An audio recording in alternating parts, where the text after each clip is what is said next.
গাজওয়াতুল হিন্দ বেশি দেরি না, এমনি ভাবে সারা পৃথিবী থেকে কাফের মুশরিকরা বিতাড়িত হচ্ছে। ইসরায়েল বিতাড়িত হয়েছে, আমেরিকা আফগানিস্তান থেকে বিতাড়িত হয়েছে, এমনি ভাবে হিন্দুস্তানও সারা পৃথিবী থেকে বিতাড়িত হয়ে যাবে।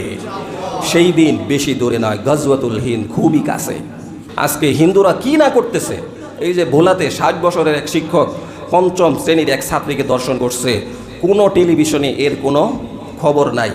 আরেক জায়গাতে হিন্দু শিক্ষক ধর্ষণ করছে, কোনো খবর নাই। সেই লন্ডন আমেরিকাতে কোন জায়গায় কোন হুজুর কি করছে এই খবরও বাংলাদেশের মিডিয়াগুলি বিভিন্নভাবে প্রচার করতেছে।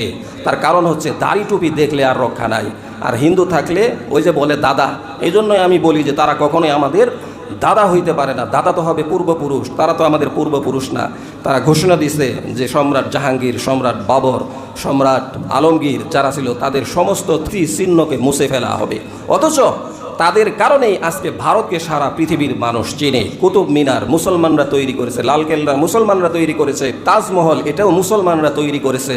850 বছর মুসলমানরা হিন্দুস্তান শাসন করেছে, কিন্তু কোনো অমুসলিমের উপর জোর জবরদস্তি জুলুম করে না। কিন্তু আজ মুসলমানদের উপর কি ধরনের জুলুম নির্যাতন হচ্ছে।